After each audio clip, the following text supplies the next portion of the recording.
സംവിധാനിച്ചത്. അവൻ എന്നെന്നും നിലനിൽക്കുന്നവനാണ്. അവൻ എല്ലാറ്റിന്റെയും അധീശാധികാരിയാണ്. അവനെ നീ ആരാധിക്കുക എന്ന് ഋഗ്വേദം പറയുന്നു. ആ ദൈവം ശ്രീരാമനല്ല, ആ ദൈവം ശ്രീകൃഷ്ണനല്ല, ആ ദൈവം മാതാമൃതാനന്ദമയ്യല്ല, ആ ദൈവം രവിശങ്കറല്ല, ആ ദൈവം മരിച്ചുപോയ സായിബാബയല്ല, ആ ദൈവം ദേവി ദേവനല്ല, ആ ദൈവം സാക്ഷാൽ ആകാശഭൂമികളുടെ നാഥനാണ്. അതാണ് പോയിന്റ്. ഖുർആനിൽ ഉടനീളങ്ങൾ പരിശോധിച്ചോ, ആകാശം സൃഷ്ടിച്ചവൻ ദൈവം, ഭൂമി സൃഷ്ടിച്ചവൻ ദൈവം. മുഹമ്മദ് നബി ആകാശം സൃഷ്ടിച്ചിട്ടില്ല, അതുകൊണ്ട് മുഹമ്മദ് നബി ദൈവമല്ല. മുഹമ്മദ് നബി ഒരു കൊതുകിനെ പോലും സൃഷ്ടിച്ചിട്ടില്ല.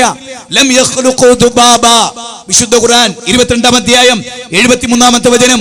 ഒരു ഈച്ചയെ പോലും നിങ്ങൾ ആരാധിക്കുന്ന ആരാധ്യന്മാർ, ഇതാ ഈ വട്ടത്തിൽ പാറി നടക്കുന്ന കൊച്ചു കൊച്ചു പ്രാണികൾ, അവയുടെ ഏറ്റവും ദുർബലമായ കാലുകൾ അതുപോലും എനിക്കും നിങ്ങൾക്ക് സൃഷ്ടിക്കാൻ കഴിയില്ല.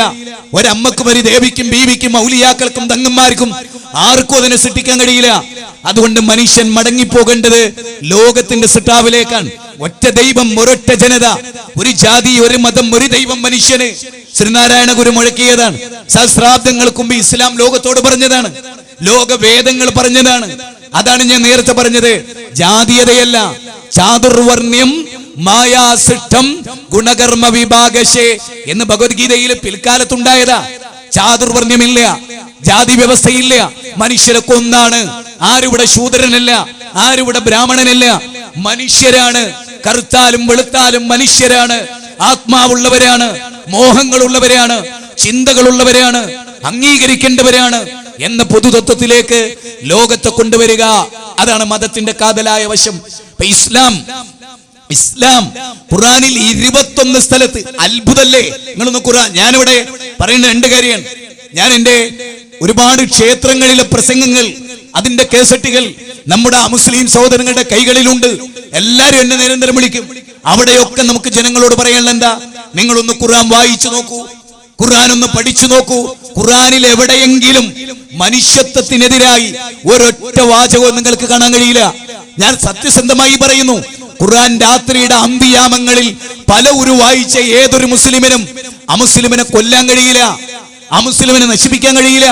എന്തുകൊണ്ടെന്നാൽ ഒരച്ഛന്റെ അമ്മയുടെ മക്കളാ നിങ്ങളൊക്കെ എന്ന് പഠിപ്പിക്കുന്ന ഒരു ഖുർആനിന് എങ്ങനെ, ഉദാഹരണം, ഒരു വീട്ടിലെ ബാപ്പാന്റെ മക്കള് തമ്മിൽ തെറ്റി അകന്നു, 10 സെന്റ് എവിടെ, 10 സെന്റ് ഇവിടെ, അങ്ങനെ ഒരു മധ്യസ്ഥം വന്നു.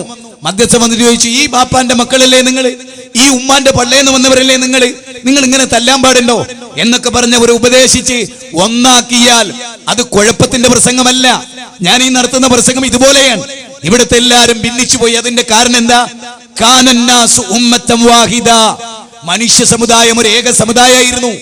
പിന്നെ പല കാരണം കൊണ്ട് അവർ ഭിന്നിച്ചു. അവരെ തിരിച്ചു വിളിക്കുകയാണ് ഖുർആൻ, തിരിച്ചു വിളിക്കുകയാണ് ഐക്യത്തിലേക്ക്. വിശുദ്ധ ഖുർആനിലെ 2-ാം അധ്യായം 213-ാമത്തെ വാചകം. ഖുർആനിൽ മനുഷ്യരെ എന്ന് വിളിച്ചിട്ടാ പറയുന്നത്. 714 കോടി മനുഷ്യരെയും ഒന്നിച്ചു വിളിക്കുക. ഇപ്പൊ ഒരു അമ്മ സ്നേഹത്തോടെ വിളിക്കുകയാണ്, എന്റെ പൊന്നുമോനെ സുബ്രഹ്മണ്യ. അപ്പൊ ബാക്കിയുള്ള 4 കുട്ടികൾ വിചാരിക്കും, എന്താ എന്റെ പൊന്നുമോൻ സുബ്രഹ്മണ്യൻ, ഞങ്ങൾ എന്താ പൊന്നുമക്കളല്ലേ? നേരെ മറിച്ച് അമ്മ ഇങ്ങനെ വിളിക്കുന്നു, എന്റെ പൊന്നുമക്കളേ, എന്റെ പൊന്നുമക്കളേ. അതൊരു സ്നേഹമാണ്. അള്ളാഹു വിളിച്ചതോ അല്ലയോ മനുഷ്യരെ, അല്ലയോ ബ്രാഹ്മണരെ എന്നല്ല, അല്ലയോ ക്ഷത്രിയരെ എന്നല്ല, അല്ലയോ പാശ്ചാത്യരെ, അല്ലയോ പൗരസ്ത്യരെ എന്നല്ല, അല്ലയോ മനുഷ്യരെ. ഉണ്ടോ? അല്ലയോ മനുഷ്യരെ എന്ന വിളി. ആ മനുഷ്യരെ എന്ന് ഖുർആൻ എത്ര സ്ഥലത്ത് വിളിച്ചു?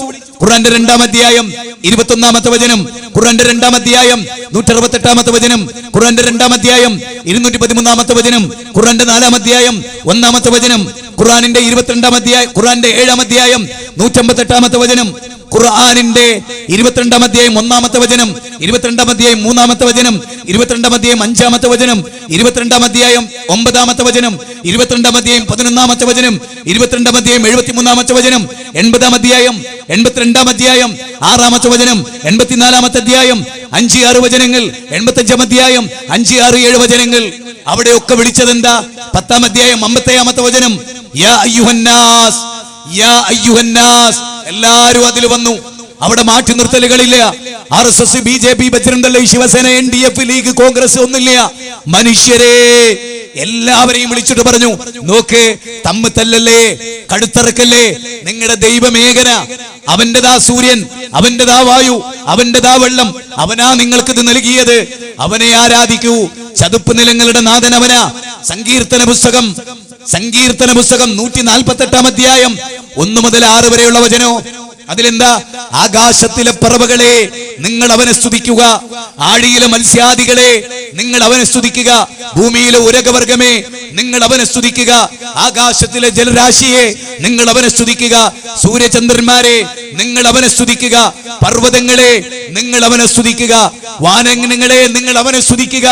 അങ്ങനെ അവനല്ലയോ നിങ്ങളുടെ സിട്ടാവ്, അവനല്ലയോ നിങ്ങളുടെ നാഥൻ. അല്ലേ? ഭഗവത്ഗീത 9 അധ്യായം രാജഗുഹയോഗം അതിൽ പറയുന്നത് എന്താ? അവ്യക്തം വ്യക്തിമാപന്യം മാന്യന്തേ മാമബുദ്ധയ പരംഭാവമജാനന്ദോ മാമാവേയ മനുച്ചമം.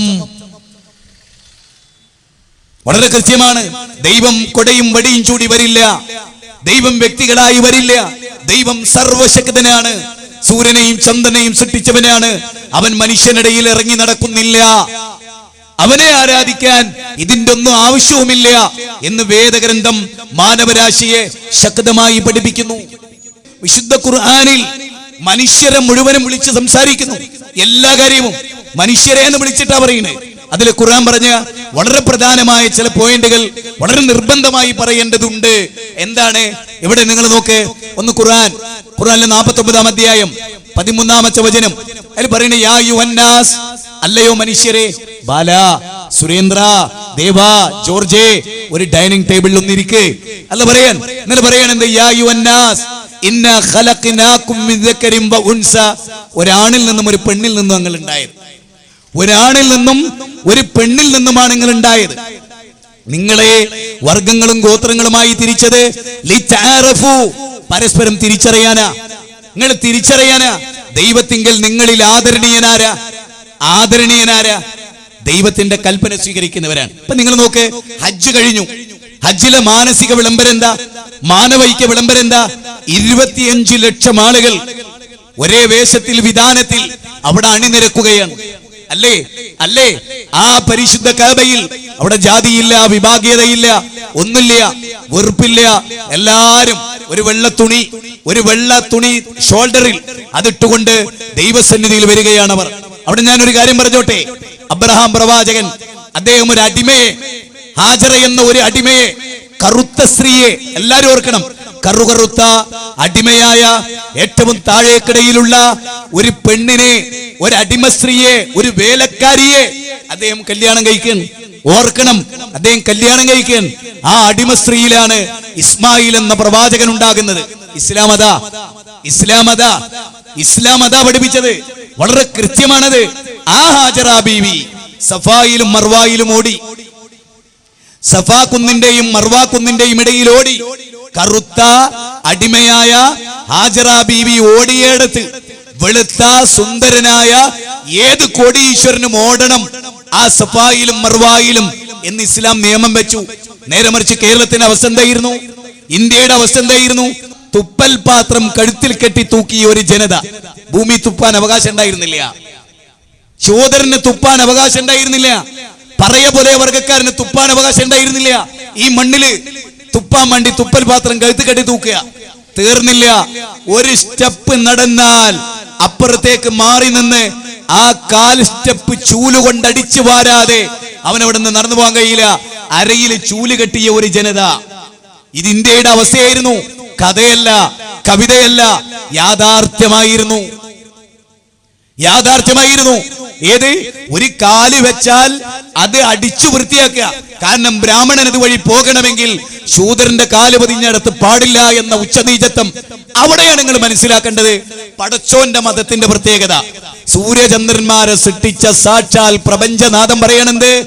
ഹാജറ ബീവി എന്ന കറുത്ത അടിമ പെണ്ണ്, സമൂഹത്തിലെ ഏറ്റവും താഴേക്കിടയിലുള്ള പെണ്ണ്, അവള് സഫായിലും മർവായിലും ഓടി. അത് ഹജ്ജിന്റെ ഭാഗം ഇസ്ലാമില്. അവിടെ മുസ്ലിമീങ്ങൾ നടക്കണം. ഹാജറ എന്ന കറുത്ത പെണ്ണ് ഓടിയതാ, എന്റെ കാലവിടെ പതിക്കൂല എന്ന് പറഞ്ഞ അവന് ഇസ്ലാം എന്ന് പുറത്താ. അതാണ് ഇസ്ലാം. നേരെ മറിച്ച് നിങ്ങൾക്ക് ഞാൻ ഒരു കഥ പറഞ്ഞുതരാം. ഞാൻ ആരെയും വിഷമിപ്പിക്കാൻ പറയല്ല.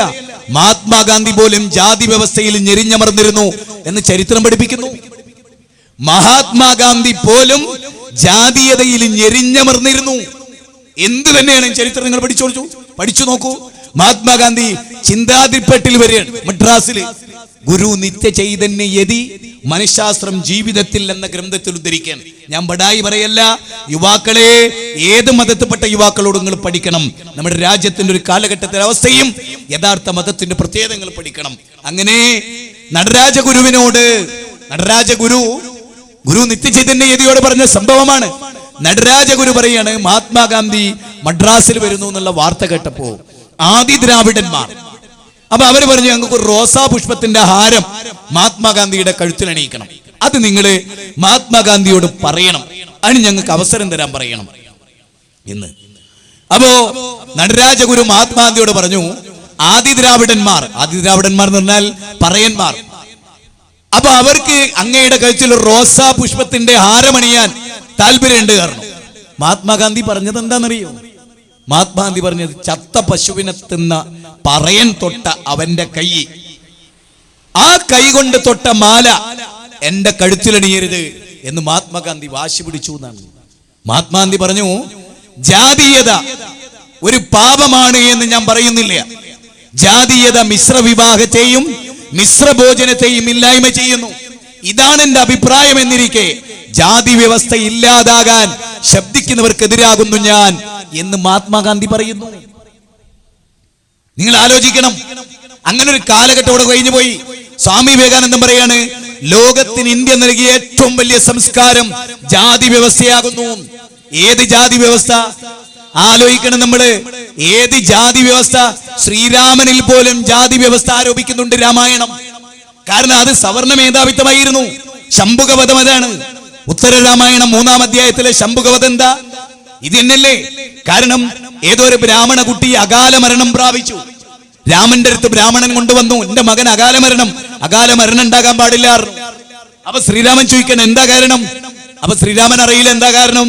അപ്പൊ അവർ പറഞ്ഞു, ഒരു ശൂദ്രനായ ശംഭുകൻ ലോകത്തിന്റെ ഏതോ കോണിൽ എന്ത് ചെയ്യുന്നുണ്ട്? തപസ്സാചരിക്കുന്നുണ്ട്. അതുകൊണ്ടാണ്. പുഷ്പക വിമാനത്തിലേറി ശ്രീരാമൻ ലോകം മുഴുവനും ചുറ്റി നടന്നു. അങ്ങനെ അതാ ഒരു ശംഭുകൻ, ശൂദ്രനായ ശംഭുകൻ തല തായോട്ടാക്കി തപസ് ചെയ്യുന്നു. അവന്റെ തലയെറിഞ്ഞു കളഞ്ഞു ശ്രീരാമൻ. എത്രത്തോളം? രാമായണത്തിൽ വീണ്ടും പറയാൻ, രാമന്റെ അടുത്ത് ഒരു ശൂദ്രൻ യാചിച്ചു വന്നു. അപ്പൊ ശ്രീരാമൻ പറഞ്ഞു, അത്രേ, എന്റെ പണം നിന്നെ പോലെ ഒരുത്തന് തരാനുള്ളതല്ല, അത് ബ്രാഹ്മണ യശസ്സുള്ളവർക്ക് കൊടുക്കാനുള്ളതാണ്, ബ്രാഹ്മണ ശ്രേഷ്ഠന്മാർക്കുള്ളതാണ്.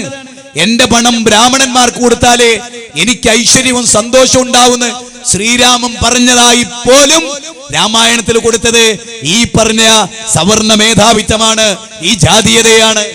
മനസ്സിലാക്കണം നമ്മള്. ഈ ജാതീയത ലോകത്തിൽ നിന്നിരുന്നു. അവിടെയാണ് ഇസ്ലാമിന്റെ ഒരു പ്രത്യേകത. നോക്ക്, പ്രവാചകൻ പറയണ യാചന തിന്മയാണ്. പക്ഷെ ഒരു രാജാവാണ് ഒട്ടകപ്പുറത്ത് രാജകീയ വേഷം ധരിച്ച് യാചിക്കാൻ വന്നാൽ പോലും അവനെ പരിഗണിക്കണം. യാചിച്ചു വരുന്ന ചോദിച്ചു വരുന്നവനെ വേദനിപ്പിച്ച് മടക്കി അയക്കരുത്. ഇതാണ് ദൈവികം. മറ്റേതോ മനുഷ്യനിർമ്മിതമാണ്. അതായത് സ്വാർത്ഥതപരികളായ മനുഷ്യരുണ്ടാക്കിയ പ്രത്യയശാസ്ത്രത്തിന് തകരാറുണ്ട്. അല്ലാതെ അത് മതത്തിന്റെയും ദൈവത്തിന്റെയും ദോഷമല്ല. മനുഷ്യന്റെ സ്വാർത്ഥതയിൽ അധിഷ്ഠിതമായ ഒരു തത്വം അവതരിപ്പിക്കുമ്പോ അതിൽ ഇതുണ്ടാവും. സവർണ മേധാവിത്വ ഒരു തത്വം അവതരിപ്പിച്ച അതുണ്ടാവും. അതുകൊണ്ടാണല്ലോ തദിഹ രമണീയാം ശരണേ അഭ്യാശേ ഹയദേ രമണീയാം യോനി അപദ്യോരൻ ബ്രാഹ്മണയോനി വസുകരയോനി ചണ്ടാലയോനി എന്ന് ചന്തോക്കുപനിഷത്ത് പറഞ്ഞത്. പന്നിയായും നായയായും ചണ്ടാലനായും ജനിക്കും. ശരിക്ക് ഗീത പോലും അത് അംഗീകരിച്ചിട്ടില്ല.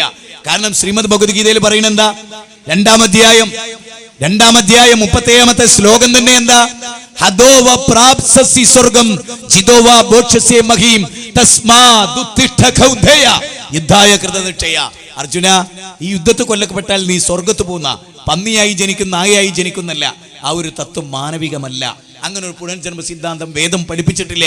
വേദത്തെ പഠിപ്പിച്ച് സ്വർഗവും നരകവും ഉണ്ടെന്ന അന്തം തമഹ പ്രവിശന്തിയേ സംഭൂത്യമുപാസതേ തതോ ഭൂയൈവദേ യഹു സംഭൂത്യാം രദഃ. ഈശാവാശോപനിഷത്തിലെ 12-ാമത്തെ ശ്ലോകമാണ്. അതിന്റെ അർത്ഥം തന്നെ എന്താ അറിയോ? ദൈവേതര ശക്തികളെ, സൂര്യൻ, ചന്ദ്രൻ, നക്ഷത്രങ്ങൾ, ഗാലക്സികൾ, ദേവീദേവന്മാർ, ആരെ നിങ്ങൾ ആരാധിച്ചാലും ഘോരാന്ധകാരമായ നരകത്തിലാണ് നിങ്ങൾ എത്തുക എന്ന്. ഘോരാന്ധകാരമായ നരകത്തിൽ. നേരെ മറിച്ച് ആരെ ആരാധിക്കേണ്ടത്? ആരെ ആരാധിക്കുക? സൂര്യചന്ദ്രന്മാരെ സൃഷ്ടിച്ച, ആകാശഭൂമികളെ സൃഷ്ടിച്ച, പർവ്വതങ്ങളെ സംവിധാനിച്ച, സകല മനുഷ്യരെയും സൃഷ്ടിച്ച,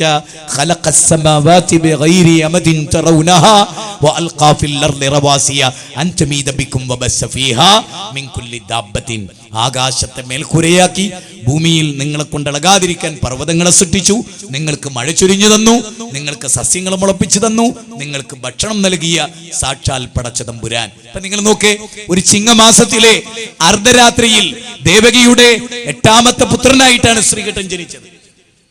അതിന്റെ അർത്ഥം എന്താ? ദേവകിക്ക് 7 മക്കൾ അതിന് മുമ്പുണ്ടായി. അവർ ഭക്ഷണം കഴിച്ചു, അവർ വായു ശ്വസിച്ചു. അതാര് നൽകി? അന്ന് ശ്രീകൃഷ്ണൻ ജനിച്ചിട്ടുണ്ടില്ല. ദശരഥ മഹാരാജാവ് പുത്രകാമേട്ടി യാഗം നടത്തി. യാഗത്തിന്റെ അന്തിമഘട്ടത്തിൽ ശൃംഗമുനി പായസാനം നൽകി. കൈകേയി, കൗസല്യ, സുമിത്ര മൂവരും കഴിച്ച് കൗസല്യയുടെ പുത്രനായി ശ്രീരാമൻ ജനിക്കുമ്പോ മുമ്പേ അമ്മയുണ്ട്. അവരെ ആര് സംവിധാനിച്ചു? അവരെ ആര് നിയന്ത്രിച്ചു? യേശുക്രിസ്തു. നിങ്ങൾ നോക്ക്, യേശുക്രിസ്തു മുല കുടിക്കുന്നു. മത്തായിയുടെ സുവിശേഷം. മുല കുടിക്കേണ്ടി വരെ ആരാ? അമ്മയെ ആശ്രയിക്കാതെ ഒരു കുഞ്ഞിന് ജീവിക്കാൻ പറ്റില്ല പറഞ്ഞാൽ ആ കുഞ്ഞ് പിന്നെ എങ്ങനെ ദൈവാകുക? അമ്മയുടെ മുലപ്പാല് കുടിച്ച് വളർന്ന മകനെ നാ മുലപ്പാല് വേണ്ടാന്ന് വെച്ചൂടെ? വെക്കാൻ കഴിഞ്ഞില്ല. ബൈബിൾ പറയുന്നു യേശുക്രിസ്തു മുല കുടിച്ചു. യേശുക്രിസ്തുവിന് വിശപ്പ് അനുഭവപ്പെട്ടു എന്ന് മത്തായിയുടെ സുവിശേഷം പറയുന്നു. യോഹന്നാൻ സുവിശേഷം പറയുന്നു. യേശുക്രിസ്തുവിന് ദാഹിച്ചു എന്ന് പറയുന്നു. യോഹന്നാൻ, മാർക്കോസിന്റെ, ലൂക്കോസിന്റെ, മത്തായിയുടെ സുവിശേഷത്തിൽ യേശുക്രിസ്തു ക്ഷീണിച്ചവശനാകുന്നു എന്ന് പറയുന്നു. യേശുക്രിസ്തുവിനെ കതിക്കുന്നു എന്ന് പറയുന്നു. യേശുക്രിസ്തുവിന് ദാഹമുണ്ടായി എന്ന് പറയുന്നു. യേശുക്രിസ്തു വളരും തോറും അറിവ് വർദ്ധിച്ചു എന്ന് പറയുന്നു. ദൈവത്തെക്കുറിച്ച് ഞാൻ നേരത്തെ പറഞ്ഞ പോലെ അഹം ബ്രഹ്മാസ്മി തത്വമസി എന്ന അടിസ്ഥാനത്തിൽ ദൈവം സർവജ്ഞനാണ്. യേശുക്രിസ്തുവിന് അറിവ് വർദ്ധിക്കുക എന്ന് പറഞ്ഞാൽ അതിന്റെ അർത്ഥം എന്താ? യേശുക്രിസ്തുവിന് 10 വയസ്സുള്ളപ്പോ മനസ്സിലാകത്ത് 11ാമത്തെ വയസ്സിൽ മനസ്സിലാകുന്നു എന്ന് പറഞ്ഞാൽ അതിന്റെ അർത്ഥം എന്താ? ബൈബിൾ പറയണ എന്താ അതിനർത്ഥോ? യേശുക്രിസ്തു പച്ചയായ മനുഷ്യനാണ്. യേശുക്രിസ്തു ചേലാകർമ്മം ചെയ്തു എന്ന് പറയുമ്പോ യേശുക്രിസ്തു പച്ചയായ മനുഷ്യനാണ്, ഒരു പുരുഷനാണ്. അത് വെളിവാകാൻ ഇത്ര പ്രത്യേകത വേണോ? ഇനി വേദഗ്രന്ഥം നോക്കൂ നിങ്ങൾ. യജുർവേദം. ഞാൻ എൻ്റെ ഏറ്റവും പ്രിയപ്പെട്ട സുഹൃത്ത് രാകേഷ് എന്നെ യാദർശികമായി ഞാൻ രാകേഷിനെ കാണുന്നു. രാകേഷിന്റെ വീട്ടിൽ എന്നെ വിളിച്ചു കൊണ്ടുപോയി. അപ്പൊ ഞാനിങ്ങനെ അവന്റെ വീട്ടിൽ നോക്കിയപ്പോ ചതുർവേദങ്ങളുണ്ട്. അപ്പൊ ഞാൻ പറഞ്ഞു, യജുർവേദം ഒന്ന് എടുക്കാമോടാ രാകേഷ്? അപ്പൊ അവൻ ചോദിച്ചേടാ, പൂച്ചക്ക് എന്താടാ പൊന്നെടുക്കുന്നിടത്ത് കാര്യം?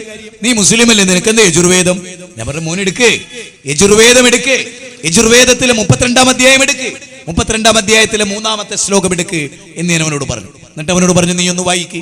നത്തസ്യ പ്രതിമാ അസ്തി, നത്തസ്യ പ്രതിമാ അസ്തി. ആ ദൈവത്തിന് പ്രതിമയില്ല, ദൈവത്തിന് പ്രതിമയേ ഇല്ല. പ്രതിമ വെച്ച ആരാധന പാപമാണ്. ഞാൻ പറയണതല്ല. സ്വാമി ദയാനന്ദ സരസ്വതി, ആര്യ സമാജത്തിന്റെ സ്ഥാപകനായ സ്വാമി ദയാനന്ദ സരസ്വതി ലൈറ്റ് ഓഫ് ട്രൂത്തിന്റെ 12, 13, 32, 515 പേജുകളിൽ നാം ഇത് വായിക്കുന്നു. തീർന്നില്ല. ഒരു കാര്യം കൂടി പറയാം. നിങ്ങൾക്ക് ലൈറ്റ് ഓഫ് ട്രൂത്തിൽ നിന്ന് ഞാൻ ചില വാചകങ്ങൾ വായിച്ച് കളിപ്പിച്ചു തരാം. ശ്രദ്ധിച്ചു കേട്ടോളൂ. വളരെ ഗൗരവമായും വളരെ ശ്രദ്ധിച്ചു നിങ്ങൾ കേട്ടോളൂ. സ്വാമി ദയാനന്ദ സരസ്വതിയോട് 2 ചോദ്യം. ലൈറ്റ് ഓഫ് ട്രൂത്തിൽ 2 ചോദ്യം. എന്താ 2 ചോദ്യങ്ങള്? എന്റെ പ്രിയപ്പെട്ട ഹൈന്ദവ സഹോദരങ്ങളോട്, നമ്മൾ ഒന്നാണ്, ഒരച്ഛൻ്റെ അമ്മയുടെ മക്കളാണ്, ഒറ്റ ദൈവമേ നമുക്കുള്ളൂ, അവനെ നമ്മൾ വിളിക്കേണ്ടത്. അവനാ സൂര്യനെ സൃഷ്ടിച്ചത്. കേട്ടോളൂ 2 ചോദ്യം. 2 ചോദ്യം ശ്രദ്ധിച്ചോളൂ. വേദത്തിൽ അനേകം ഈശ്വരന്മാരുണ്ട്, ഇത് നിങ്ങൾ അംഗീകരിക്കുന്നുവോ ഇല്ലയോ?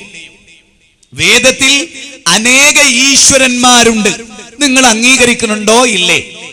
സ്വാമി ദയാനന്ദ സരസ്വതിയുടെ ചോദ്യം മൗലാന മുഹമ്മദ് അലി ജൗഹറിനോടുള്ള ചോദ്യമല്ല, മൗലാന അബുൽ കലാം ആസാദിനോടുള്ള ചോദ്യമല്ല, ഖാൻ അബ്ദുൽ ഗഫാർ ഖാനോടുള്ള ചോദ്യമല്ല, മൗലാന മുഹമ്മദ് അലി ജിന്നയോടുള്ള ചോദ്യമല്ല, മറിച്ച് ആരോടുള്ള ചോദ്യമാണ്?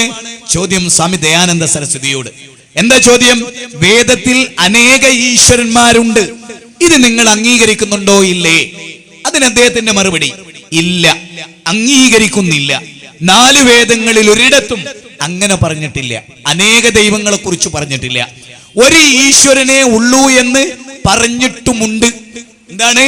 4 വേദങ്ങളിലും ഒറ്റ ഈശ്വരനെ ഉള്ളൂ എന്ന് പറഞ്ഞിട്ടുണ്ട്, അനേക ഈശ്വരന്മാരെ പറ്റി പറഞ്ഞിട്ടില്ല. എന്ന് ആരാ പറയുന്നത്? ആര്യ സമാജത്തിന്റെ സ്ഥാപകനായ സ്വാമി ദയാനന്ദ സരസ്വതി. ഇസ്ലാമോ കുൽ പറയുക പ്രവാചക, ഹുവല്ലാഹു അഹദ് അല്ലാഹു സമദ് ലം യലിദ് വലം യൂലദ് വലം യകുൽ ലഹു കുഫുവൻ അഹദ്. പറയുക അല്ലാഹു ഏകനാണ്, അവന് തുല്യരായ ഒരാളുമില്ല, അവൻ പിതാവല്ല പുത്രനല്ല. അതേ, അവൻ ആരുടെയും ആശ്രയമില്ലാത്തവനാണ്, ആരുടെയും ആശ്രയമില്ലാത്ത സർവശക്തൻ. അടുത്ത ചോദ്യം എന്താ അറിയോ? അടുത്ത ചോദ്യം എന്താ? ആദ്യത്തെ ചോദ്യം, ഒരുപാട് ഈശ്വരന്മാരുണ്ട് എന്ന് പറയണ്ടല്ലോ, അത് ശരിയാണോ? അല്ല, ചതുർവേദം അങ്ങനെ പഠിപ്പിച്ചിട്ടില്ല, ഒറ്റ ദൈവത്തെ കുറിച്ച് അവിടെ പറഞ്ഞിട്ടുള്ളൂ എന്നാണ് ഒന്നാമത് അദ്ദേഹം പറയും. രണ്ടാമത്തത്, വേദങ്ങളിൽ അനേക ദേവതകളെ പറ്റി പറഞ്ഞിട്ടുള്ളതിന്റെ താല്പര്യം എന്താണ്? അനേകം ദേവീദേവന്മാരെ പറ്റി വേദങ്ങൾ പറയണ്ടല്ലോ. അതിന് അദ്ദേഹത്തിന്റെ മറുപടി, പൃഥ്വി മുതലായവക്ക് ഗുണമുള്ളത് കൊണ്ടാണ് ദേവതകൾ എന്ന് പറഞ്ഞത്. എന്നാൽ ഇവ ഈശ്വരനാണെന്നോ ഉപാസനായോഗ്യമാണെന്നോ അംഗീകരിച്ചിട്ടില്ല. അതായത് ഏതെങ്കിലും ഒരു ദേവനെയോ ഏതെങ്കിലും ഒരു ദേവിയെയോ ആരാധിക്കാൻ പാടില്ല എന്ന് വേദഗ്രന്ഥം പഠിപ്പിക്കുന്നു. തീർന്നില്ല. ഈ മന്ത്രത്തിൽ തന്നെ ഏതൊരുവനിൽ സകല ദേവതകളും സ്ഥിതി ചെയ്യുന്നുവോ അവനെ അത്രേ അറിയേണ്ടതും ഉപാസിക്കേണ്ടതും. ലോകത്തിലെ സർവചരാചരങ്ങളെയും നിയന്ത്രിക്കുന്ന, നമ്മയൊക്കെ സൃഷ്ടിച്ച, നമുക്ക് മഴ നൽകിയ, നമുക്ക് സൂര്യന്റെ കിരണങ്ങൾ നൽകിയ, നമുക്ക് ചന്ദ്രന്റെ നിലാവലകൾ നൽകിയ നമ്മുടെ ദൈവം, സകല മനുഷ്യരുടെയും ദൈവം, ഹിന്ദുവിന്റെയും മുസ്ലിമിന്റെയും ക്രിസ്ത്യാനിയുടെയും ജൈനന്റെയും ബൗദ്ധന്റെയും മതമുള്ളവന്റെയും ദൈവം, നമ്മളൊക്കെ ഒന്നാകുന്നത് അവിടെയാണ്. തുടർന്ന് പറയുകയാണ്, ഏതൊരുവനിൽ സകല ദേവതകളും സ്ഥിതി ചെയ്യുന്നുവോ അവനെ അത്രേ അറിയേണ്ടതും ഉപാസിക്കേണ്ടതും. ദേവൻ എന്ന് കേട്ടാൽ ഈശ്വരൻ എന്ന് ഗ്രഹിക്കുന്നത് തെറ്റാണ്. ദേവന്മാരുടെ കൂടി ദേവനായ സർവേശ്വരനെ മഹാദേവൻ എന്നാണ് പറയുന്നത്. സകല ലോകങ്ങളുടെയും സൃഷ്ടിയും സ്ഥിതിയും സംഹാരവും അത് നടത്തുന്നതും അതുപോലെ ന്യായാധീശനും അധിപതിയും അദ്ദേഹം തന്നെയാണ് എന്നാ പറയുന്നത്. ആ അധീശാധികാരിയെയാണ് നാം ആരാധിക്കേണ്ടത്, നാം അംഗീകരിക്കേണ്ടത് എന്നാണ് സത്യാർത്ഥ പ്രകാശം സ്വാമി ദയാനന്ദ സരസ്വതി 274, 275 പേജ്. ഇത് ഇന്നും നിലനിൽക്കുന്നു. ഇനി നിങ്ങൾക്ക് കേൾക്കണോ? മോഹൻജദാരോ ഹാരപ്പൻ സംസ്കാരം, അവിടെ നടന്ന ഉത്ഖനന ഗവേഷണങ്ങൾ, ആ ഗവേഷണത്തിന്റെ റിപ്പോർട്ട് എന്താ? എ.ഡി. പുസൽക്കാർ, ചരിത്ര ഗവേഷണ പണ്ഡിതനായ എ.ഡി. പുസൽക്കാർ, മുസ്ലിമല്ലാത്ത എ.ഡി. പുസൽക്കാർ, മുസ്ലിമല്ലാത്ത എ.ഡി. പുസൽക്കാർ, അദ്ദേഹം പറയുന്ന അദ്ദേഹത്തിന്റെ ഗ്രന്ഥം നോക്കിക്കോളൂ നിങ്ങൾ, the history and culture Indian people, volume 1, 189. അതിൽ അദ്ദേഹം പറയാണ്, കേട്ടോളൂ, എ.ഡി. പുസൽക്കാറിന്റെ the history and culture Indian people, volume 1, 189 പറയാണ്, സംശയരഹിതമായി അമ്പലമെന്ന് ഗണിക്കാവുന്ന യാതൊരു എടുപ്പുകളും സിന്ധു നദീതടത്തിൽ നിന്ന് ഇതുവരെ കണ്ടെത്താൻ കഴിഞ്ഞിട്ടില്ല. അങ്ങനെ കണക്കാക്കപ്പെട്ട കെട്ടിടങ്ങളിൽ തന്നെ മതപരമായ പ്രതിഷ്ഠകൾ ഒന്നും തന്നെയില്ല. വിഗ്രഹങ്ങളോ ആൽത്താരകളോ മറ്റാരാധ്യ വസ്തുക്കളോ ഒന്നും അവയിലില്ല. പുരാതന നാഗരികതകളിൽ മതത്തിന് എപ്പോഴും പ്രമുഖ സ്ഥാനമുണ്ടായിരുന്നിട്ടും കാലങ്ങളോളം ഭാരതത്തിലെ ജനങ്ങളുടെ ജീവിതത്തെ സ്വാരമായി സ്വാധീനിക്കുകയും രൂപപ്പെടുത്തുകയും ചെയ്ത പ്രധാന ഘടകം മതമായിരുന്നിട്ടും സിന്ധു നദീതടത്തിൽ നിന്ന് യാതൊരു ആരാധ്യ വസ്തുവും കിട്ടിയില്ല എന്നത് തീർച്ചയായും ആശ്ചര്യകരമായ വിസ്മയകരമായ ഒരു കാര്യമാണ് എന്ന് എ.ഡി. പുസൽക്കാർ. സഹോദരങ്ങളെ, ഇൻഡസ് വാലി സിവിലൈസേഷൻ, സിന്ധു നദീതട നാഗരികത, ആ നാഗരികതയെ കുറിച്ച് നമ്മുടെ മഹാനായ പണ്ഡിതൻ, പ്രഥമ വിദ്യാഭ്യാസ മന്ത്രി അബുൽ കലാം ആസാദ് പറയുന്ന വളരെ പ്രസക്തമായ ഒരു ഭാഗം കൂടെ ഞാൻ നിങ്ങൾക്ക് വായിച്ചു കേൾപ്പിച്ചു തരാം. തന്റെ തർജുമാനുൽ ഖുർആൻ 103-ാമത്തെ പേജിൽ അദ്ദേഹം പറയാണ്, കേട്ടോളൂ നിങ്ങൾ, മോഹൻജദാരോ ഹാരപ്പയിലെ പൂർത്തിയാവാത്ത ഉത്ഖനനങ്ങളുടെ ഫലവും ഈ വസ്തുതയാണ് വ്യക്തമാക്കുന്നത്. മോഹൻജദാരോയിലെ ജനങ്ങൾ പല ദൈവങ്ങളിൽ വിശ്വസിച്ചിരുന്നില്ല. ഓം എന്ന് പറയുന്ന പരാശക്തിയിലാണ് അവർ വിശ്വസിച്ചിരുന്നത്. സംസ്കൃതത്തിൽ ഇതിന് തുല്യമായ സംസ്കൃത പദം ഇതുവാൻ എന്നാണ്. സകലതിനെയും സൃഷ്ടിച്ച് പരിപാലിക്കുന്ന നിയമങ്ങളെ ഏതൊരു സൃഷ്ടാവിന്റെ നിയമങ്ങളാണോ അനുസരിക്കുന്നത് ആ നിയാമകൻ എന്നിട്ട് പറയുന്നു. എന്നിട്ട് അദ്ദേഹം പറയാണ്, അവന്റെ നിയമം അനുസരിച്ചാണ് സകല വസ്തുക്കളും നിലനിൽക്കുന്നത് എന്നുമായിരുന്നു അവർ വിശ്വസിച്ചിരുന്നത്. ആ ദൈവത്തിന്റെ ഒരു ഗുണം വേദകുൻ എന്നായിരുന്നു. എന്നെന്നും ഉണർന്നിരിക്കുന്നവൻ അല്ലാഹു ലാ ഇലാഹ ഇല്ലാ ഹുവൽ ഹയ്യുൽ ഖയ്യൂം ലാ തഖുദുഹു സിനത്തും വലാ നൗം ലഹു മാ ഫിസ് സമാവാതി വമാ ഫിൽ അർദ്. ഉറക്കമില്ലാത്ത മഴക്കമില്ലാത്ത ലോകത്തിന്റെ സൃഷ്ടാവ് സായിബാബ മരിച്ചപ്പോഴും ലോകം നിലനിൽക്കുന്നു, ആകാശവും ഭൂമിയും നിലനിൽക്കുന്നു. സ്വന്തം ശരീരത്തിലെ കിഡ്നി പോലും വീക്കായിട്ട് സായിബാബക്ക് അറിയാൻ കഴിഞ്ഞില്ല. അതുകൊണ്ട് ലോകത്തിന്റെ സൃഷ്ടാവിനെ തിരിച്ചറിയൂ. ഇതാണ് ഞാൻ പറഞ്ഞല്ലോ. യജുർവേദത്തിലേക്ക് മടങ്ങി പോകുന്നു. 32-ാം അധ്യായം രാഗേശ്വരിക്ക് വായിച്ചു തന്നു. നതസ്യ പ്രതിമാസ്തി, ദൈവത്തിന് പ്രതിമയില്ല. അല്ലേ? വേദങ്ങളൊക്കെ അങ്ങനെയല്ലേ പഠിപ്പിച്ചത്? ആവർത്തന പുസ്തകം 4-ാം അധ്യായം 17-ാമത്തെ സൂക്തം എന്താ? ബൈബിളിൽ ഇന്നും പള്ളിയിലച്ചന്മാർ ഉപയോഗിക്കുന്ന ബൈബിളിൽ എന്താ? അതിലുള്ള വാചകം എന്താ? അതിൽ പറയുന്നത്, ഒറേബ്യൻ അഗ്നികുണ്ഡത്തിൽ നിന്ന് ഞാൻ നിങ്ങളുമായി സംസാരിച്ചപ്പോൾ എന്റെ രൂപം നിങ്ങൾ കണ്ടോ? ഇല്ല. അതുകൊണ്ട് തന്നെ ആണിന്റെയും പെണ്ണിന്റെയും രൂപം ഉണ്ടാക്കരുത്, കന്യാമറിയമിന്റെ രൂപം ഉണ്ടാക്കരുതേ എന്നാ ബൈബിളിൽ. യേശുക്രിസ്തുവിന്റെ രൂപം ഉണ്ടാക്കരുതേ എന്നാ ബൈബിളിൽ. ആകാശത്തിലെ പർവ്വചാരികളുടെ രൂപമുണ്ടാക്കരുത്, ആഴിയിലെ മത്സ്യാദികളുടെ രൂപമുണ്ടാക്കരുത്, ഉരകവർഗങ്ങളുടെ രൂപമുണ്ടാക്കി ദൂഷിതനാകരുത് എന്നാ ബൈബിൾ പറഞ്ഞത്. ദൗർഭാഗ്യങ്ങളും പറയട്ടെ, സെന്റ് പോളിന്റെ സിദ്ധാന്തം ക്രിസ്ത്യാനികളെ പ്രതിമ ഉണ്ടാക്കിച്ചു. BR അംബേദ്കറിന്റെ പ്രതിമ തകർക്കപ്പെട്ടു. 4 ആളാ കൊല്ലപ്പെട്ട്. 1400 വർഷം പിന്നിട്ടിട്ട് മുഹമ്മദ് നബിയുടെ ഒരു പ്രതിമ തകർക്കപ്പെട്ടോ? അതിന്റെ പേരിൽ ഒരു ഈച്ച കൊല്ലപ്പെട്ടോ? ഇല്ല. അതുകൊണ്ട് ജനങ്ങളെ നിങ്ങൾ ചിന്തിക്കണം. തീർന്നില്ല.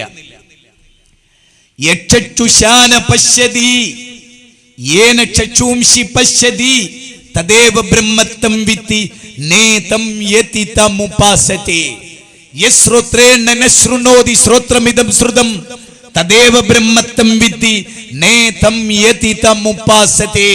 കേനോപനിഷത്തിലെ 6-7 സൂക്ത. കേനോപനിഷത്തിലെ 6-7 സൂക്ത എന്തായാലും കണ്ണുകൊണ്ട് കണ്ടാരാധിക്കുന്നു ദൈവമല്ല.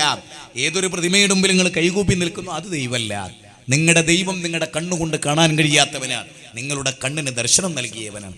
ലാ തുദ്രികുഹുൽ അബ്സാറ വഹു യദ്രികുൽ അബ്സാർ. അല്ലാഹ് നിങ്ങൾക്ക് കാണാൻ കഴിയൂല, അല്ലാഹ് നിങ്ങളുടെ കണ്ണിന് കാഴ്ച നൽകിയവനാണ്. എത്ര സുന്ദരമാണ്. അപ്പൊ ഇവിടെ ഒരു കാര്യം പുതിയ, ഒരച്ഛൻ്റെ ഒരമ്മയുടെ ഒരു ദൈവത്തിന്റെ അടിമകളാണ് നമ്മൾ ഒന്നാണ്. അപ്പോഴാണ് നമ്മൾ മാനവിക ഐക്യം ഉണ്ടാവുക, അപ്പോഴാണ് മതസമൂഹങ്ങൾ തമ്മിൽ സൗഹൃദം ഉണ്ടാകുക, അപ്പോഴാണ് മനുഷ്യർ ഒന്നാകുക. സമ്മതിച്ചോ? അപ്പൊ ഇവിടെ എന്താ പറഞ്ഞത്? ഞാനും നിങ്ങളും ഒരച്ഛൻ്റെ അമ്മ. ഇനി നിങ്ങൾ നോക്ക്, ഇസ്ലാമിന്റെ സുന്ദരമായ മാനവിക മൂല്യം നോക്ക്. ഇപ്പൊ ബിലാല് കറുത്ത കറുത്ത കറുത്ത മനുഷ്യനായിരുന്നു. ആ ബിലാലിനെ കറുത്തവളുടെ മകനെ എന്ന് വെളുത്ത അബൂദർ അൽ ഗിഫാരി വിളിച്ചു. കറുത്തവളുടെ മകനെ എന്ന് അവര് ശണ്ട കൂടി പിണങ്ങിയിട്ട് ദേഷ്യം പിടിച്ചിട്ട് അബൂദർ ബിലാലിനെ കറുത്തവളുടെ മകനെ എന്ന് വിളിച്ചു. കരഞ്ഞുകൊണ്ട് ബിലാൽ റളിയല്ലാഹു പ്രവാചകന്റെ സന്നിധിയിലേക്ക് ഓടി. പ്രവാചക തിരുമേനിയുടെ സന്നിധിയിലേക്ക് ഓടി. പ്രവാചക തിരുമേനിയോട് പറഞ്ഞു, എന്നെ അബൂദർ കറുത്തവളുടെ മകനെ എന്ന് വിളിച്ചു. പ്രവാചകൻ വന്നു. പ്രവാചകൻ ചോദിച്ചു, അബൂദർ, താങ്കൾ ബിലാലിനെ കറുത്തവളുടെ മകനെ എന്ന് വിളിച്ചോ? സത്യത്തിൽ നിങ്ങൾ ആലോചിച്ച് നോക്ക്, ബിലാല് കറുത്താളാണ്, ബിലാലിന്റെ ഉമ്മ കറുത്താളാണ്. റസൂലുള്ളാഹിക്ക് ചോദിക്കാമായിരുന്നു, ബിലാൽ നീ കറുത്തവനല്ലേ, നിന്റെ ഉമ്മാക്കും കറുപ്പല്ലേ? എന്താ അങ്ങനെ പറഞ്ഞാൽ? കറുപ്പും വെളുപ്പും തീരുമാനിച്ച് പടച്ചോനാ. ഫി അയ്യി സൂറത്തിൻ മാ ശാഅ റകബക്. അതുകൊണ്ട് ആക്ഷേപിക്കൽ ദൈവത്തിനെ ആക്ഷേപിക്കുന്നതിന് തുല്യ. റസൂൽ പറയാൻ അബൂദറിനെ വിളിച്ചിട്ട് പറഞ്ഞു, അബൂദർ, താങ്കളിൽ അജ്ഞതയുടെ അടയാളം ഇന്നുമുണ്ട്, താങ്കൾക്ക് അറിവില്ല, ഇസ്ലാം താങ്കളിൽ പൂർത്തിയായിട്ടില്ല. അപ്പൊ ഇസ്ലാം പൂർത്തിയാക്കുക എന്ന് പറഞ്ഞാൽ എന്താ? ഒരു കറുത്തവനെ എന്ന് വിളിക്കാത്ത മാനസികാവസ്ഥയിലേക്ക്, അവനെ മനുഷ്യനായി അംഗീകരിക്കുന്ന മാനസികാവസ്ഥയിലേക്ക് ഒരാൾ. BR അംബേദ്കർ പറഞ്ഞു, പ്രബലമായ 3 മതം ഹൈന്ദവരെ നിങ്ങൾ സ്വീകരിച്ചോളൂ എന്ന് BR അംബേദ്കർ. ഏതാ? 1 ജൂതമതം, 2 ക്രിസ്ത്യാനിറ്റി, 3 ഇസ്ലാം. എന്നിട്ട് BR അംബേദ്കർ പറയാൻ, ഏതെങ്കിലും ഒരു പറയനോ ക്രിസ്തു മതം സ്വീകരിച്ചാൽ അവൻ അന്നും പറയാൻ ക്രിസ്ത്യൻ തന്നെയാണ്, പൊലയൻ ക്രിസ്ത്യൻ തന്നെയാണ്, ആ വാലൊരിക്കലും പോവില്ല. നേരെ മറിച്ച് ഒരാൾ എന്ന് മുസ്ലിമായോ അന്ന് മുതൽ അവൻ മനുഷ്യനാണ്, വേറെ പേരൊന്നുമില്ല. ഇസ്ലാമിന്റെ ഒരു പ്രത്യേകത അതാ. കാരണം ഇസ്ലാം പടച്ചോന്റെ മതമാണ്. സൂര്യനെ സൃഷ്ടിച്ച, ചന്ദ്രനെ സൃഷ്ടിച്ച, ലോകത്തിന്റെ തമ്പുരാൻ അവതരിപ്പിച്ചതാണ്. അവിടെ ഞാനൊരു പോയിന്റ് പറയാം. സൂര്യൻ കൃത്യമായി സഞ്ചരിക്കുന്നത് പടച്ചോന്റെ ഒരു കണക്കനുസരിച്ചാണ്. ഖുർആനിലെ 36-ാം അധ്യായം 39-ാമത്തെ വചനം. 1400 വർഷങ്ങൾക്ക് മുമ്പ് ഖുർആൻ പറയണെന്ത്? എന്താ ഖുർആൻ പറഞ്ഞത്? സൂര്യൻ ഒരു മൈക്രോ സെക്കൻഡ് പോലും വ്യത്യാസമില്ലാതെ ലോകത്ത് കണിശമായി സഞ്ചരിക്കും. ഇന്നും 6:10 ഉദിക്കേണ്ട സൂര്യൻ 6:10 ഉദിക്കും, 6:23 ഉദിക്കേണ്ട സൂര്യൻ 6:23 ഉദിക്കും, 6:10 അസ്തമിക്കേണ്ട സൂര്യൻ 6:10 അസ്തമിക്കും, ഒരു സെക്കൻഡ് വ്യത്യാസമില്ലാതെ. അപ്പൊ ദൈവത്തിന്റെ കൽപ്പന അനുസരിച്ച സൂര്യൻ ഈ ലോകത്ത് എല്ലാവർക്കും സുഖവും സൗഖ്യവും നൽകി. ദൈവത്തിന്റെ കൽപ്പന മനുഷ്യനനുസരിച്ചാൽ നമുക്ക് സുഖവും സൗഖ്യവും ഉണ്ടാവും. അതുകൊണ്ട് നമ്മൾ ചെയ്യേണ്ടത് മതഗ്രന്ഥങ്ങളെ ഒരു കമ്പാരിറ്റീവ് റിലീജിയൻ, ഒരു താരതമ്യ പഠനം. അപ്പൊ നിങ്ങൾക്ക് മനസ്സിലാവും മനുഷ്യർ വ്യത്യസ്തരായിരുന്നില്ല, ഒരച്ഛൻ്റെ അമ്മയുടെ മക്കളായിരുന്നു, തമ്മിൽ തല്ലേണ്ടവരല്ല, ഒരു ദൈവത്തിന്റെ അടിമകളാണ് എന്ന്. പ്രവാചക തിരുമേനി നോക്ക്, നിങ്ങൾ ബിലാലിനെ സൽമാനുൽ ഫാരിസിയുടെ പാത്രത്തിൽ നിന്ന് ഭക്ഷണം കഴിപ്പിച്ചു. വെളുത്തു വെളുത്തു തുടുത്ത ഖുറൈശി പ്രമാണിയായ സൽമാനിനെ ബിലാലിന്റെ കൂടെ ഇരുത്തി ഒന്നിച്ച് ഭക്ഷണം കഴിപ്പിച്ചു. പക്ഷെ മനുസ്മൃതിയിൽ പറയുന്നതോ ബ്രാഹ്മണന് ശൂദ്രന്റെ ഭക്ഷണം പറ്റില്ല, കൊല്ലക്കാരന്റെ ഭക്ഷണം പറ്റില്ല. അങ്ങനെ വേർതിരിച്ചിരിക്കുന്നു, കമ്പാർട്ട്മെന്റ് വൽക്കരിച്ചിരിക്കുന്നു. ഇനി നിങ്ങൾ നോക്ക്, ബാർബറായ കേരളത്തിൽ ഇന്നും നിലയ്ക്കാണ്, മാറ്റേണ്ടതാണ്. മുസ്ലിങ്ങൾക്കിടയിലൊക്കെ ഉണ്ടാവേണ്ട മാറ്റമാണ്. അതായത് ഒരു ബാർബറുടെ മകൻ ഒരു ബാർബറുടെ മകളെ കല്യാണം കഴിക്കും. ഇത് ഇസ്ലാം പഠിപ്പിച്ചല്ലോ. ഇസ്ലാം എന്താ പഠിപ്പിച്ചത് അത് കേട്ടോളൂ. മാനവികത എന്താ പഠിപ്പിച്ചത്? പ്രവാചക തിരുമേനി ഒരു ബാർബർ പയ്യനെ തെരഞ്ഞെടുത്തു. ഖുറൈശി ഗോത്രം അന്നത്തെ ഏറ്റവും വലിയ പ്രമാണിത്വം, ഏറ്റവും ശ്രേഷ്ഠർ, ആര്യന്മാരെന്ന് പറഞ്ഞാൽ അങ്ങനെയൊക്കെയുള്ള പറയും. ആ ഏറ്റവും ശ്രേഷ്ഠരായ ബ്രാഹ്മണ മേധാവിത്വം ഇന്ന് ലോകത്ത് നമ്മൾ പഠിച്ച പോലെ അന്നത്തെ ഖുറൈശികൾ ഏറ്റവും ശ്രേഷ്ഠരാണ്. സുന്ദരിയായ, കുലീനയായ, ഉന്നത കുലജാതയായ ഒരു ഖുറൈശി പെണ്ണിനെ ഒരു ബാർബറെ കൊണ്ട് കല്യാണം കഴിപ്പിച്ചിട്ട് പ്രവാചകൻ പറഞ്ഞത് എന്താ അറിയോ? മനുഷ്യനിലെ ഉച്ചനീചത്വം എന്റെ കാലിനടിയിൽ വെച്ച് ചവിട്ടി താഴ്ത്തുന്നു ഞാൻ, മണ്ണോട് മണ്ണ് എന്ന് പ്രഖ്യാപിക്കുക പ്രവാചകൻ ചെയ്ത്. അതാ മാനവികത, അതാ സൗഹൃദം, അതാ സ്നേഹം. മനസ്സിലായോ? മനസ്സിലായോ? എത്രത്തോളം തന്നെ ഖുർആനിലെ 9-ാം അധ്യായം 6-ാമത്തെ വചനം, ഒരു അമുസ്ലിം ബൗദ്ധൈവ വിശ്വാസി ഖുർആൻ എങ്ങനെ ഉപയോഗിച്ച്, അവൻ നിന്റെ ഭവനത്തിലോ മസ്ജിദിലോ അഭയം തേടി വന്നാൽ നീ അവന് അഭയം നൽകണം. മസ്ജിദിലെ ഹറമിൽ വരെ നീ അവൻ അഭയം നൽകണം, അവന് മതം പഠിപ്പിച്ചു കൊടുക്കണം, എന്നിട്ട് സുരക്ഷിതമായ താവളത്തിൽ നീ അവനെ കൊണ്ടെത്തിക്കണം എന്ന് പറയണം. നിങ്ങൾ ആലോചിക്കണം. ഇനി ഇസ്ലാമിന്റെ ഏറ്റവും വലിയൊരു പ്രത്യേകത നോക്കൂ. ഒരു മനുഷ്യനെ അകാരണമായി കൊന്ന ഇസ്ലാമിന്റെ വിധി എന്താ? തെൽമൂദ് എന്ന് പറഞ്ഞൊരു ഗ്രന്ഥമുണ്ട്, തെൽമൂദ്, ജൂതന്മാരുടെ. അതിലൊരു വാചകം എന്താ അറിയാം? അകാരണമായി ഒരു ജൂതനെ കൊന്നാൽ അവൻ ലോകത്തുള്ള മുഴുവൻ ജൂതനെയും കൊന്നവനെ പോലെ. അതാ വർഗീയത. അകാരണമായി ജൂതന്റെ വിലയാ പറയുന്നത്. അകാരണമായ ഒരു ജൂതനെ കൊന്നാൽ അവൻ ലോകത്തുള്ള മുഴുവൻ മനുഷ്യരെയും കൊന്നവനെ പോലെ. അവൻ ലോകത്തുള്ള എല്ലാ മനുഷ്യന്മാരെക്കാളും പ്രാധാന്യമാണ് ജൂതനെ. അതിന്റെ വർഗീയത. ആ ജൂതന്റെ സിദ്ധാന്താണ് സംഘ് പരിവാരം ഇന്ത്യയിലേക്ക് ഇറക്കുമതി ചെയ്ത്. മനസ്സിലാക്കണം, അത് അവിടെ നിന്ന് ഇങ്ങോട്ട് കിട്ടിയ, അല്ലാണ്ട് ഇന്ത്യയുടേതല്ല. അത് ഇന്ത്യയുടേതല്ല. ഭാരതാംബയുടെ കണ്ണ് കലങ്ങിയത് എവിടുന്നാണെന്നറിയോ? വിദേശിയായ ആര്യൻ കൊണ്ടുവന്ന വൃത്തികെട്ട സിദ്ധാന്തം ഇന്ത്യ സ്വീകരിച്ചപ്പോഴാ. മനസ്സിലായോ? മനസ്സിലായോ? ഭാരതാംബയുടെ കണ്ണ് കലങ്ങിയ അങ്ങനെയാ. ആ സിദ്ധാന്തം ഒഴിവാക്കി ആ കണ്ണ് കലങ്ങൽ നിൽക്കുകയും ചെയ്യും. ഞാൻ പറഞ്ഞിരുന്നത് വീണ്ടും മടങ്ങി പോവാൻ. നിങ്ങൾ ഗൗരവമായിട്ട് ആലോചിക്കേണ്ട ഒരു പോയിന്റിലേക്ക് ഞാൻ വരുന്നത്. തൽമുദ് പറയുന്ന അകാരണമായി ഒരു ജൂതനെ കൊന്നാൽ ലോകത്തുള്ള മുഴുവൻ മനുഷ്യനെയും കൊന്നവനെ പോലെ. ഞങ്ങൾ ഖുർആനിൽ വരൂ, വിശുദ്ധ ഖുർആനിൽ വരൂ. ഖുർആന്റെ 5-ാം അധ്യായം 32-ാമത്തെ വചനം, മിൻ അജ്ലി ദാലിക് കതബ്നാ അലാ ബനി ഇസ്രായീൽ ഖതലം ബിനഫ്സിൻ. അല്ലാഹു പറയാൻ, അകാരണമായി